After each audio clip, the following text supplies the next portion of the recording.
So I talked about before, like, physicians are taught to respond to symptoms. Now, people are dying of all these complex chronic illnesses where the symptoms don't come on until late in the process. So by the time you already had the symptoms, chances are it's too late to kind of fix, right?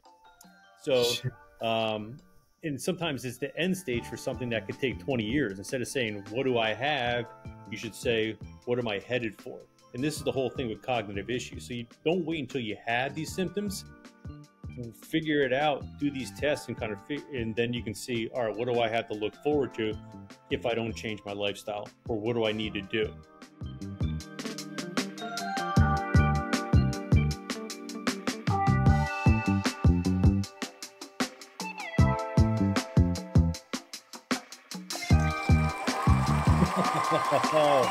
All those fans in the background. What's up? All 22 subscribers. What? Yeah, buddy. Uh-huh.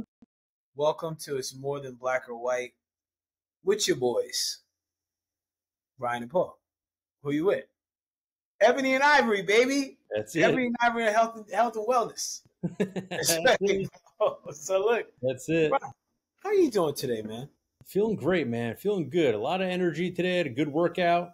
Ate good food today. Got a good night rest. I'm ready, man. I'm ready to do this. How's your mind? Mine is good, man. Sharp. Why do you ask, Paul?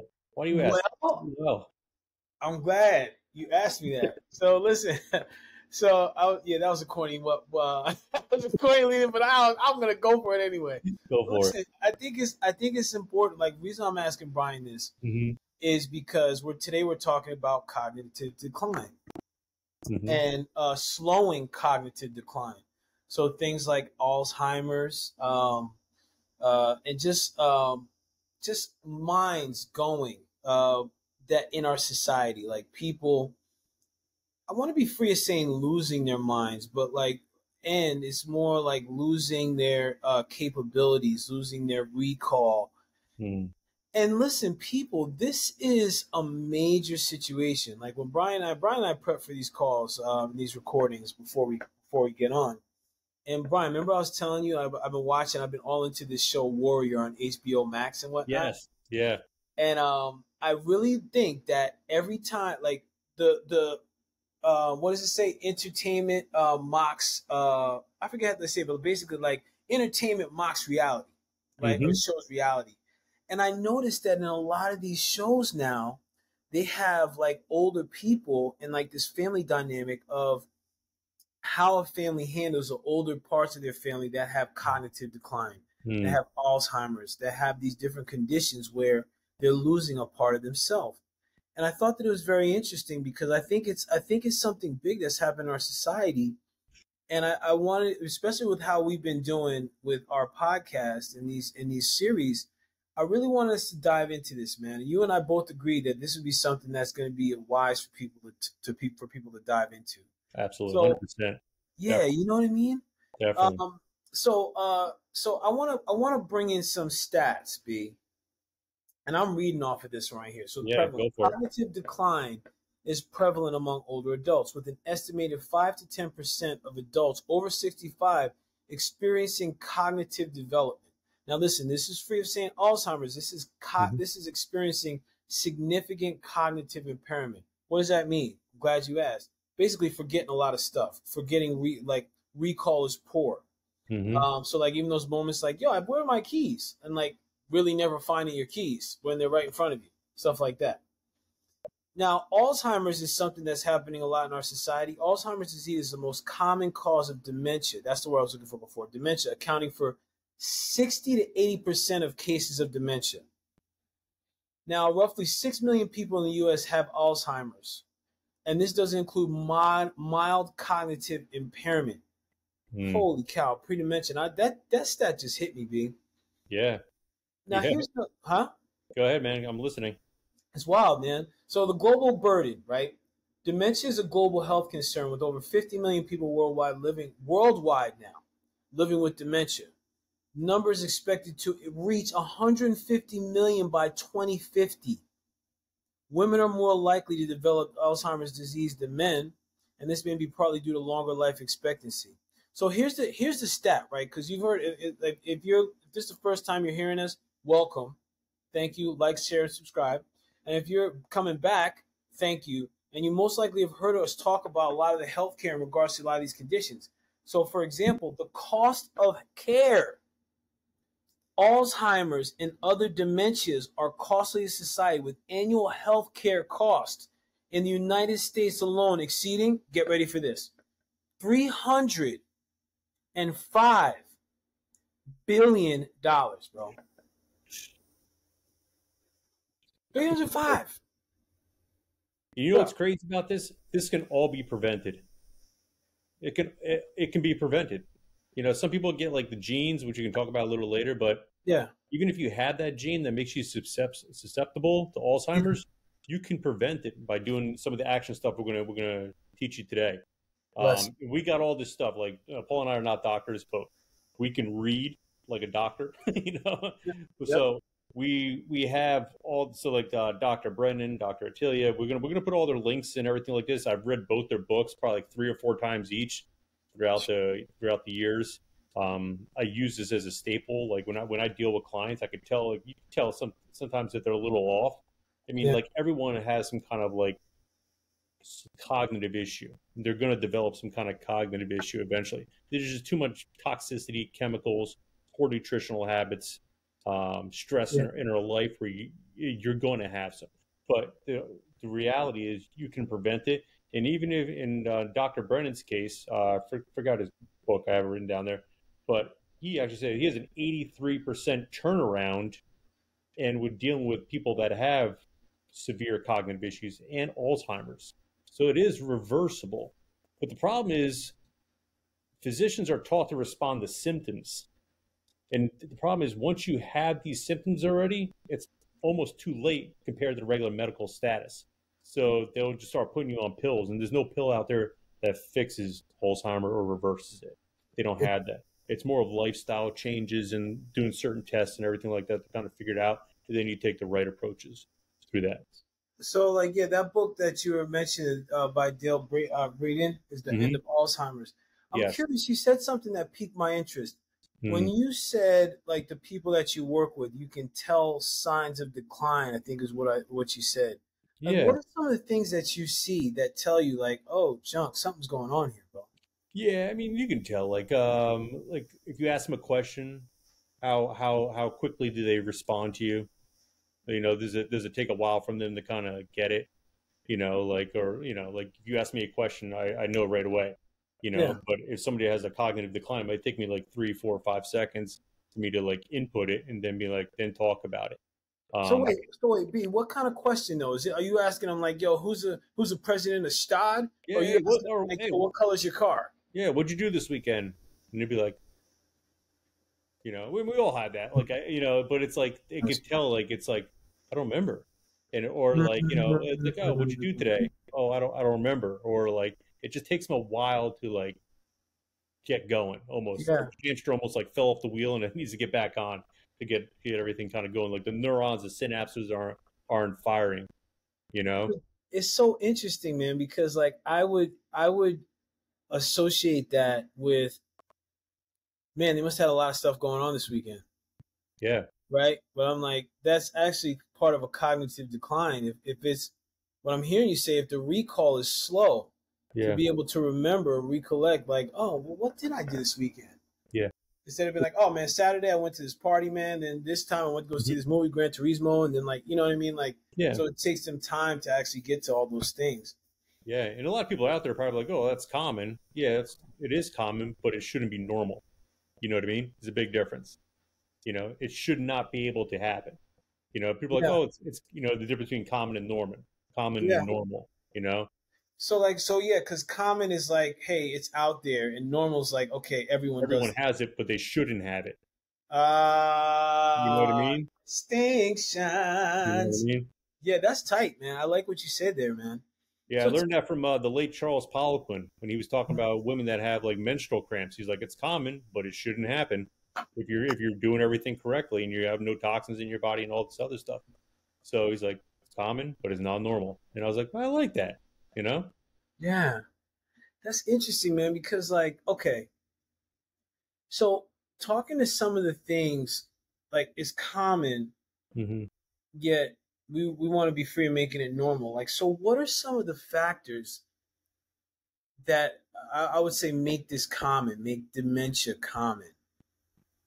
Well, you can get into like, so everybody has what they call like the ApoE4 gene. I shouldn't say everyone has it. 25% of the population has it. And if you have it, the risk of having Alzheimer's pretty much goes through the roof. So And basically, what's go yeah. ahead. No, I'm sorry. Like, so what is that? What is it like a gene or? Yeah, it's a gene that you have. So Okay. each gene is kind of split into two, right? You have your mother's genes and you have your father's genes. So Yeah. if you have one of these ApoE4 genes, which 25% of Americans do have this, which puts you at, and if you have one of these genes, there's a good chance from anywhere from like 40 to 60% chance that you will develop Alzheimer's later on if you don't, or some kind of dementia later on if you don't fix this. And then there's other genes like How would you even fix that though? Because it's a gene. it's lifestyle. So remember we talked about So before? it's basically like It's it's keeping epigenetics. that gene active. Yeah, so it's epigenetics, right? Remember we talked about epigenetics. So Yep. the people that are listening to this for the first time, like there's a lot of research out there, proven research that genes only could play up to a minimum of a 3% role in your body. But the problem is genes are controlled by your lifestyles, and that's a new stage of genetics out there. It's called epigenetics. So you have certain things in your lifestyle that unlocks these genes. So the way you live your lifestyle. So when people say like, "Oh, I'm overweight," and it just runs in my family. No, genetics plays such a small role in it. It's the Yeah. stuff in your lifestyle that's making you overweight. Sure, you can have some Mm. genes, and it will play. It might make it a little harder, but that's not your. Stop using it as a crutch. Right. Start taking responsibility for yourself. You Amen. know, people don't like to hear that though. The No.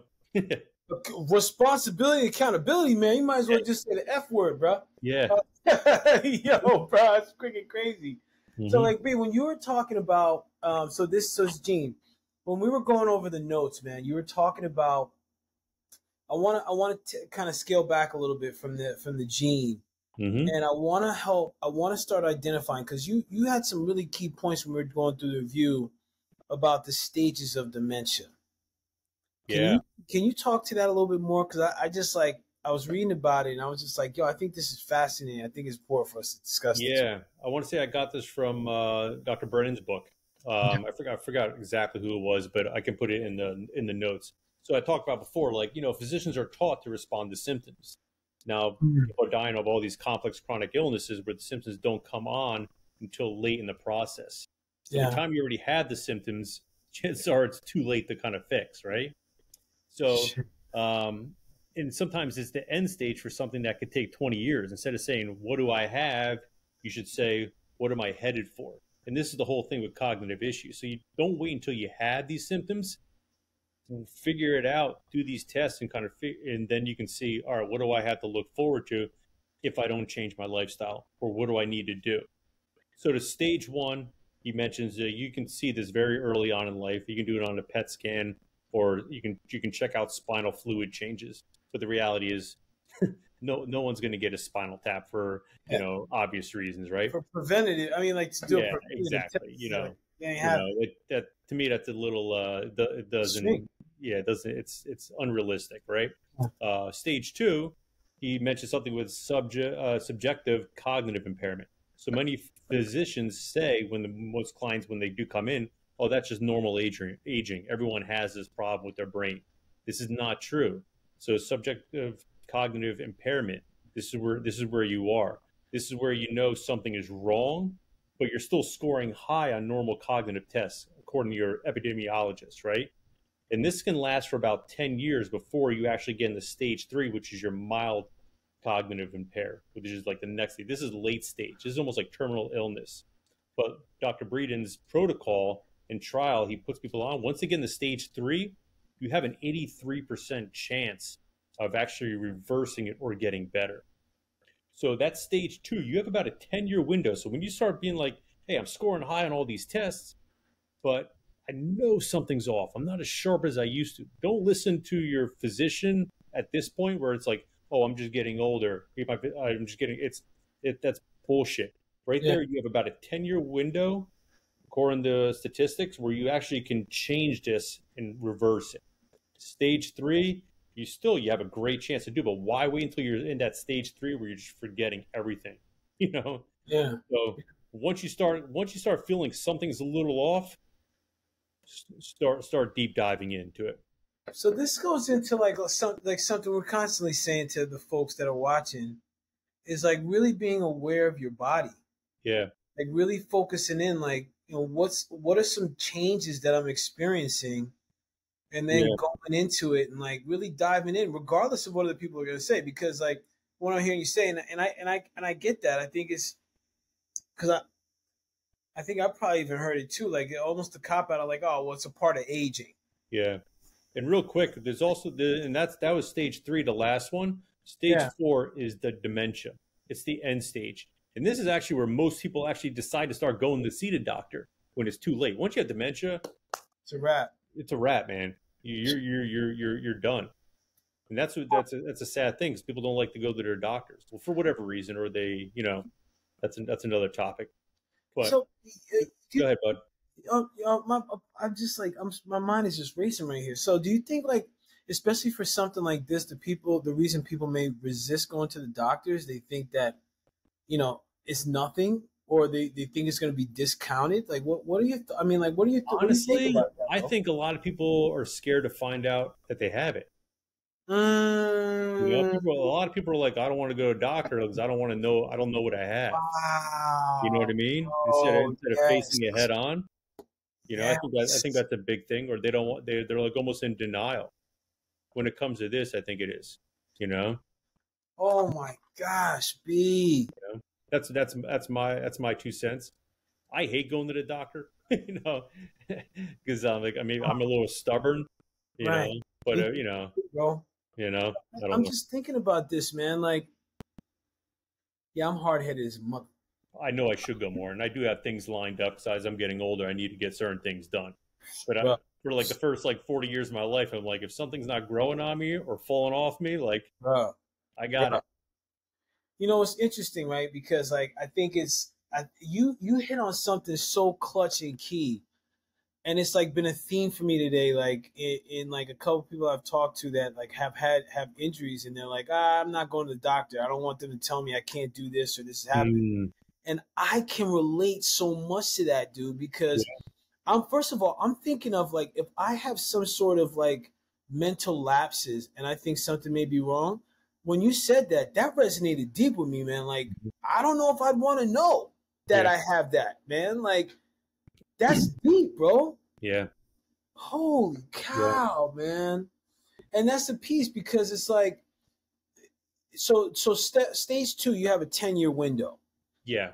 Once you feel like something's off, like, man, I'm forgetting where I put my keys every day, or I forgot what I ate for breakfast and it's taking me a while to get it, or like my movement's a little off, or whatever it is, dude, like, clear it up. Don't wait, man. Don't wait. Yeah. And a lot of it's simple. It's just taking responsibility. Like, we'll get into the things you can change later, and there's certain tests you can do to kind of see what's causing these issues.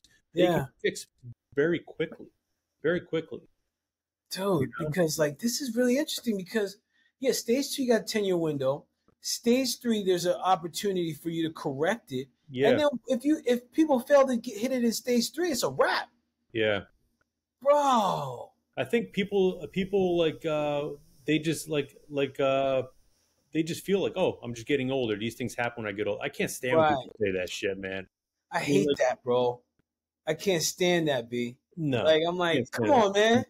Stop that foolishness. Like, you're old, man. Like, there's people that live to 108. Yeah. You're 2. What are you talking about, man? Yeah. Good God, bro. It's amazing. It's amazing. So, like, you, some of the things, as far as like just to take another scoop into this, B. Yeah. Like, you mentioned something about groups. Yeah. And what I was like curious, because when you mentioned that in the review, I was like, what does he mean by groups? Like, so can you explain what are these groups you were talking about, and how do they relate to Alzheimer and dementia, dementia. Yeah, again, I got it from Dr. Brennan's book. That dude's got skills, bro. Dude, this guy's the man. I love this guy. He's my male crush for the last couple of weeks, man. I've been watching him. I'm gonna get you a picture of him for the holidays, man. Like, yeah. So he talks about this four major groups, right, that contribute to Alzheimer's. One is energetics. Okay, so you want to know your mitochondria function. So people don't. Well, mitochondria is basically like the energy source. It's the engine of your cell. This is what gives you energy, right? ATP, right? You want to know something called your SpO2. Wait, hold on, B. Yeah. When we're talking about energy, this major group, so is it that the mitochondria or the energy is lacking? Yes. Contributing to the dementia? Yeah, okay. Your mitochondria function could be low. Okay, thank you. Yeah. Okay. No, you're good, man. No, ask questions because the chances are you have a question, everyone else has a question. Yeah. Another one is you want to check out what they call your SpO2, which shows the percentage of oxygen in someone's blood. So we talked about this in the previous one, right, with nitric oxide, right? If you have low nitric oxide, there's no oxygen, blood or oxygen getting to any of your organs, right? Wow. So you want to check out what they call your SpO2, again, percentage of oxygen going into somebody's blood, which gives you, energy, right? And you want to check out your ketone levels in your body. So a lot of SpO2. Yeah, SpO2, and you want to see your ketone levels for your energetics. Then you have your next one is your inflammation. All right. Everyone kind of knows with this, like as a trainer, I usually teach people if you're trying to lose weight, best thing you do is balance out blood sugars and fix inflammation as quickly as possible. Inflammation is deadly. So you can get this in part just getting a lipid panel done and checking out something what's called your HSCRP levels. CRP is your C-reactive protein. It tells you how much inflammation is in the body and if you're at risk of a heart attack or a stroke. So a lot of this, again, you can get this in a basic lipid profile, a lipid panel. All right, you go to your doctor. CRP. That's the best, from my knowledge and Dr. Brennan's knowledge, for your inflammation marker in your. Okay. The third one is toxicity. So toxicity actually comes in three different types of toxins, right? You have inorganics, which is like air pollution, metals like say copper, silver, lead, gold, nickel, like chromium. Stuff in the environment. Yeah, mercury, arsenic. If you're wondering where people get arsenic from, it's actually in your tap water, stuff like that. Then you have your organics, which is like herbicides, pesticides, amongst other stuff. And then you have your biotoxins. So these have something called growth factor beta, which is basically you can get tests for this and everything like that. Not to dig too much into it, but there's three different types of toxicities. Again, inorganics, organic, and biotoxins. The biotoxin is what? Is that like stuff that? Is that the stuff like our body? The toxins our body makes? Any living organism can give off biotoxins. So biology toxins. So any living organism has this. So this will create chronic inflammation, response syndrome, cancers, tumor cells, fibrosis, and a lot of other stuff. Jesus. Yeah. So if you eat a wrong mushroom or something like that, a lot of mushrooms that give off this stuff, a bunch of stuff. It's normal. I'm sure everyone has these biotoxins in their body. It's just but if you have a poor lifestyle and these epigenetics start unlocking certain genes in your body, you become more susceptible to it. But there is basic panels, I would say basic. These are things you need to ask your doctor about. Listen, I need a toxicity report. Okay. So the key things what I'm hearing you say is in all this is to have to get a toxicity report because if the body's high in toxins, then what I'm hearing you say is this is fertile ground for the dementia, for to activate the genes. Yeah. The genes of this that can bring on the dementia. Absolutely. So, last one. Okay, go ahead. Last one is the trophic support, for the brain neurons and everything like that. Okay. So another thing you want to do is you want to know your homocysteine levels. And this is involved in inflammation and detoxifying the body. So it's super important to know these levels. How important is it for us to detoxing, right? In regards to dementia, main brain clarity, because I found that when I detox for after a certain period of time, like after I experience the symptoms, I'm extremely clear. Yeah. More it goes on. Like, so how important would you say, especially like if someone's unable to do the toxicity report, like how important would be like doing like a detox or a cleanse be? Yeah. I mean, I would do an elimination diet. We kind of talked about this before with detoxing.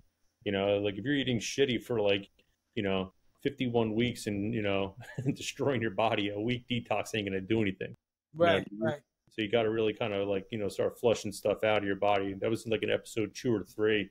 But you definitely want to detox, especially exercise helps that too, because the more fat you have on you, that's where all toxins are stored pretty much in your fat and organs, right? But with the homocysteine levels, another thing you want to kind of check out too is your methylation status. What? So it's called your methylation status. So there's a gene out there. It's becoming more famous now. I learned this back into like 2008 through Charles Poliquin. It's called the MTHFR gene. All right, it stands for methyl tetrahydrofolate reductase. And what this gene is, the reason I'm bringing this up, because 40% of people have this defective gene in you, and it creates a high level of you're under methylating.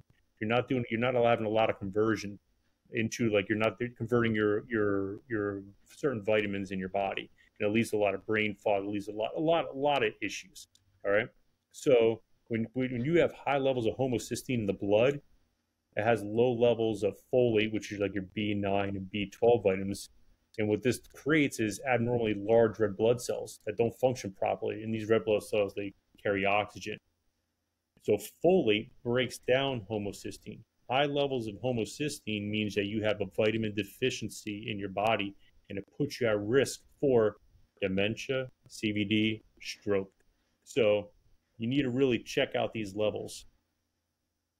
All right, I'll give you a mouthful there, but this is all for your benefit and how well you're converting your vitamins. If you're taking, a lot of people, they take the multivitamins, but they're not breaking anything down because they're under methylating, because they're one of the 40% of people that have this gene in your body. So it's a very easy test to do. You can just ask your doctor, hey, I need an MTHFR test. I want to know if I'm one of the 40% of people that have this methylation defective gene, and then they can work around that. You can actually fix this. Okay, so I got to take a pause for a second. Yeah, no, I said a lot there. So that was a lot of info. So what I'm hearing is this MTHFR, I think you said, right? Yes, MTHFR. Is basically, for lack of a better term, it's a dormant cell or dormant gene in 40% of our population. Yes.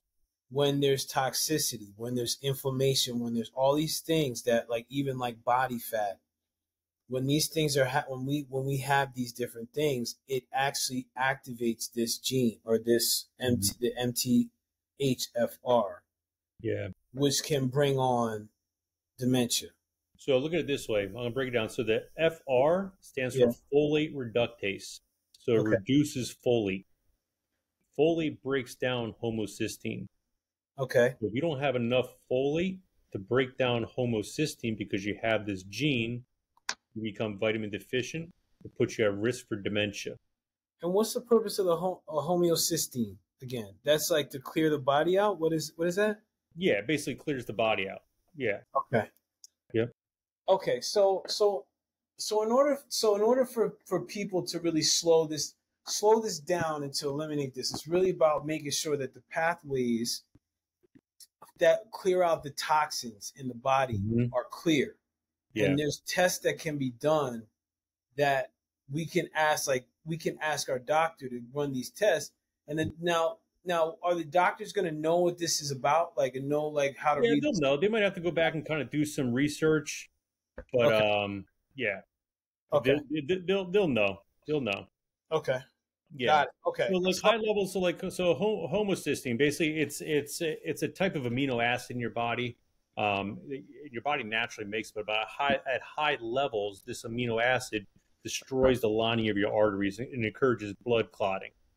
So that's another thing you kind of want to look at. So high levels of homocysteine may be signs that you're not getting enough B12 or folic acid in your diet because you're one of the 40% that had this MTHFR defective gene. Damn, bro, the body is such a symphony, bro. Yeah, so I want to kind of go back and say homocysteine doesn't really flush it out. It clears out the body.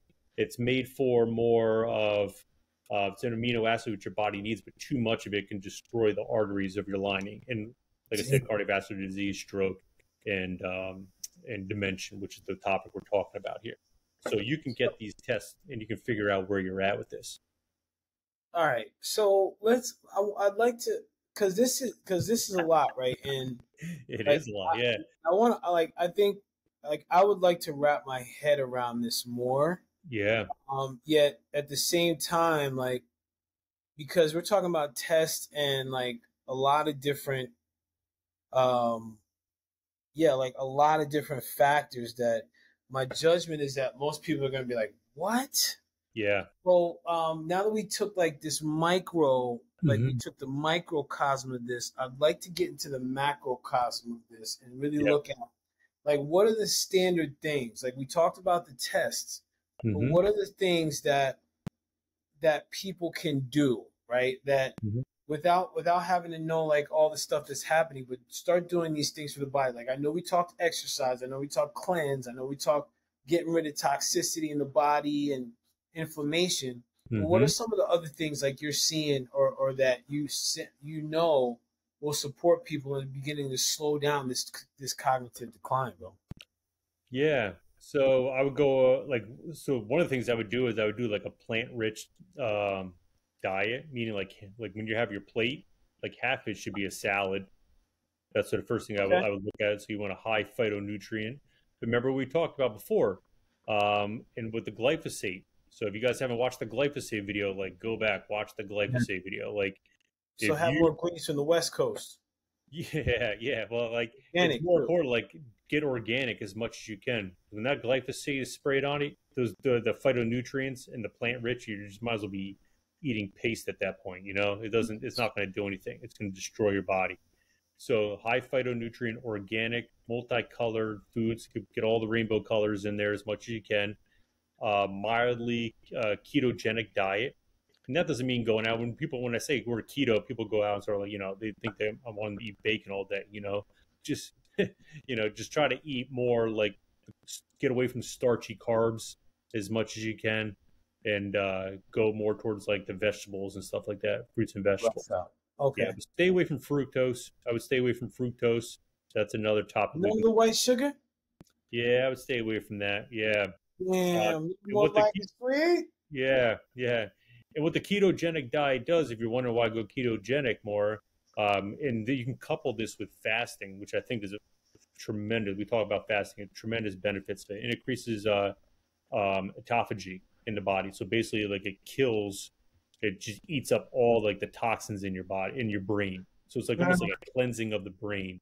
So like a 12 to 16 hour like fasting period throughout the day will definitely help long run. It's been known to help neurological issues and everything like that. So one of the things they do is like the people that have like epilepsy, the best diet you can do is a ketogenic diet. It just clears everything up. A lot of research on there for that. Yeah. So again, biggest part of the plate is a salad, extra virgin olive oil on it, high good fat protein, low carb, no fructose, low mercury, wild caught fish, eggs, chicken. Try to get as much grass-fed meat as you possibly can. No grains, right? We don't want any of that. We don't want any of those omega-6s right now. We don't want any glyphosate on there, and nothing that's going to be inflammatory. So get rid of dairy. Fix your leaky gut, and just optimize your microbiome, by taking like good quality probiotics and stuff like that. That was a lot, man. What about like so that's like the nutrition piece. Yeah. But like especially when it comes to cognitive decline, like what about like mental activities? Like I'm thinking like doing puzzles, like 100%. writing, researching, things like that, things to really fire the brain. Because I know, like, we talked about this in the beginning of this session where it's like, oh man, I'm older. It's a thing of older. And it's like, I know there's this concept of you can't teach an old dog new tricks, which I think is a bunch of horse poo. So, like, and I remember, like really starting to get into Dr. Joe Dispenza. He's the one that really was like, no, you can create new brain waves and new patterns. So I think it's important, like, for people, especially if you're sensing, especially in that phase 2, coming back to that phase 2, you sense something's wrong, you go to your doctor, start exercising your brain. Start doing things that are mentally challenging, like getting up early for a workout, or like, taking a different route to work. Maybe like starting to notice things on your walk rather than like, I just need to get to the, I don't know whose voice that is, but like, just starting to get into like, starting to become more mentally active. And I think that's important. Listen, that's one of the things why, like, I'm a big fan of how people speak and words, because I think that in our society, we get freaking really lazy and we fail to think. We fail to think, man. I think it's part of our decline. Like, we get so caught being consumers and watching things and just letting our brain just atrophy, that I think that's a part of the decline as well. Yeah, like you said, you hit it perfectly. And learn something new. Create neuroplasticity, creating different. Every time you learn something new neurons start working. They can start getting created and they fire. Like, I'm really big into learning languages. Like, I'm learning a language right now. I suck at it. What are you learning? Portuguese. Yeah, I'm trying to, because my girlfriend. Oh yeah. Yeah, my girlfriend's from Brazil, so her family just speaks all Portuguese. So I'm like, all right, I got to learn this. Now I got something. So I've been doing it for like, I think I have like a 270-day long streak in Duolingo. So I'm challenging myself. But I'll say something. Duolingo. Duolingo. It's free. Oh, it's a great app. It's a free app that teaches you pretty much any language, and you do lessons throughout the day. It makes it fun, and it's awesome. And I love it because, like, when I travel, like I was in like Serbia last month, and I was in Bosnia. Like, I'm learning languages. Like, I'm like, all right, I'm going to learn 25 words in Serbia. I'm going to learn 25 words in Albania. And when I go out there, so like I create these, like, now I forgot them all because I don't use it anymore. Yo, use it, lose it. I challenge myself to certain things. Like, I'll do crossword puzzles. I'll do like Sudoku, whatever it is. So like I watch trivia stuff. I like challenging myself. Duolingo, right? Like Duolingo, Duolingo. Oh, it's so much better. You ever hear of Babbel? It's all over. I love Duolingo. Oh, shoot. Okay. Yeah. Oh, bro. Because I've been really, listen, I really want to learn. I really want to get good at Spanish. Yeah. There you go. And like, and because I want to travel I want to go to Cuba. I want to go to South America. Well, you better invite me. Yo, most def, bro. You know it, man. We're going to go chill out some old cars and stuff. And like, yo, man, I want to learn Spanish, man, because my next ex-girlfriend and ex-wife could be Amira, man. So it's like, hey, just like, you never know. Mm-hmm. Also, I really want to learn. What do they speak in Switzerland? Is it? I know they speak English mostly, but is it? I think German. They speak Swiss. But okay. I want to say German's in the language. That's actually a good question. Yeah, we're working our brains. I don't know. I've never been to Switzerland yet. Duolingo, you just freaking hook me up, man. I'm freaking taking a lesson every day. Before we start wrapping up, because talking about this and the inflammation and the toxicity, I know in our society, stress is a major factor, right? So what, like from what you read, because you read a couple books on this, like what were they saying about stress's impact on cognitive decline? Did they say anything about that that you recall? Yeah, you want to control all your stresses, like all your stressors. Like, remember we talked about this in the last couple episodes. Stress makes you dumb, right? Yeah.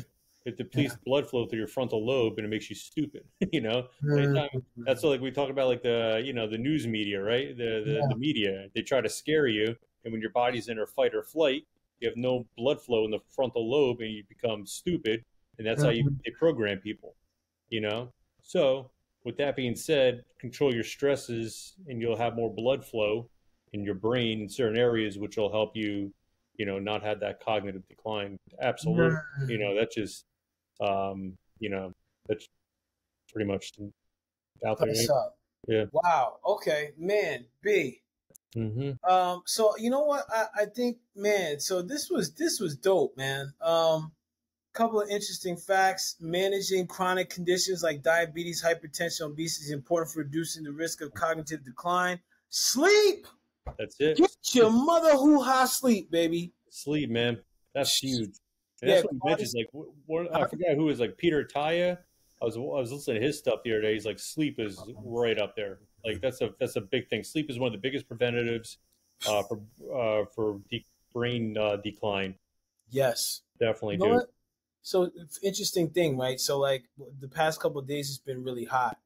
So like usually at lunchtime, I go take a walk, right, just to kind of like get my brain moving and like free of like eating and getting food coma. Should I do that? Like so. Anyway, so the past couple of days, I've been taking a nap. And like, I swear to goodness, I mean, I stick in the 20 to 30-minute range. Otherwise, if I sleep more than 30 minutes, I'm like more sluggish. But I really find like taking a good quality nap, putting on some binaural beats. I usually use like 432 hertz. Love it. And just like let my car rock, man, and just like listening to it. I find like I come out of it so refreshed, man. So highly recommend the sleep portion and like some napping.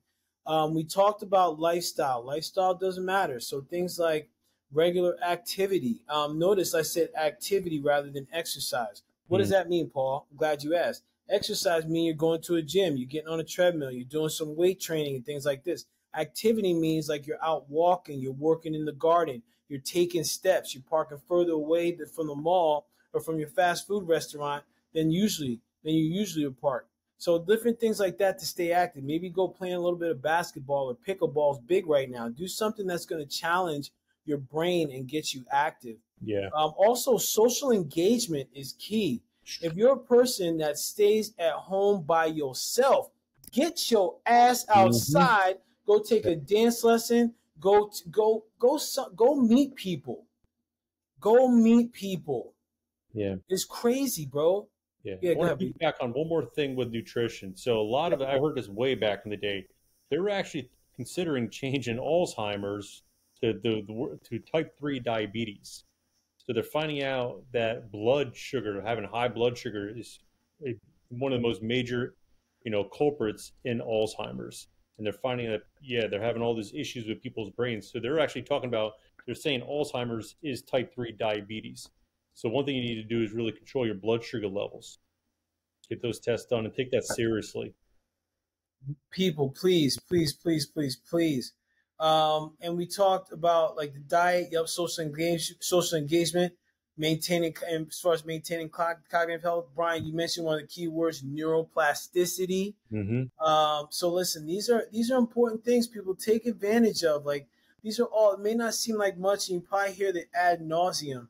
And the reason why you hear it ad nauseum is because it works. Yes. It works. So get yourself active, take your tests, listen to what's going on with your body. If you're sensing, one of the things would be, I'm hearing you said that really sticking with me as you were talking, is if you sense something's off, say something, do something, connect with your doctor, man. Say, like, listen, this is your brain at stake. Because let me tell you what, I have some friends that had parents that had dementia and Alzheimer's that withered away. And it's far from fun, man. It's a painful process. It weighs heavy on the family and weighs heavy on the freaking pocket. Yeah. So take care of yourself. Yeah. If you know something's off, it's not that you're, again, I don't like being a dead horse. If your doctor or you think it's, I'm just getting old, fuck that. Like, exactly. Get the test done, do the protocol, read Dr. Brenna's stuff, read Dr. Taya's stuff. These are people that have shown to reverse it. Like I said, Dr. Brenna has an 83% turnaround once you hit stage 3. Be smart. If you're in stage 2, it's got to be close to 100%. Bro, this is an easy disease to reverse if it's done early. Brother, Listen, I want to say, B, I want to acknowledge here, man. Like, thank you for the research that you did on this. I think it's important. I think it's a very important topic right now, especially in our age and our society, because listen, $305 billion in healthcare costs is a significant amount of money that's devoted to this disorder that is preventable. Yes. It's preventable. So prevent it, man. Take care of yourself. Take care of your body. Take care of your mind. Stay active in mind. Stay active in body, and keep your spirit thriving. This is Paul and Brian. Brian, B, any last words? I was going into my outro. No, man. You're the outro guy, man. I'm just like, I'm the fat. I just Brian breaking it down, man. I'm like the bookends, man. Brian's like that, like, yeah, he's the mastermind, like. And listen, B, this is for you, man. Oh wait, hold on. That's it, man. That's it. Are you that? Yeah, buddy. Love it. Listen, man. Everybody, thank you for joining us for this More Than Black or White with Brian and Paul. Listen, if you like this content, like it, share it, comment. This helps our algorithms here. This helps get it out to more people, because listen, the more people can hear this content, the more they're going to do something about it, man. The more they're going to do something about it. And this all starts with you. So please, if you like it, please share, drop some comments in there to be like, hey, B, Paul, you know what? Can you talk a little bit more about that? Yes, we can. Absolutely. Yes, we can. Yeah. So bless up to you all. Thank you. And we're out. Peace. All right.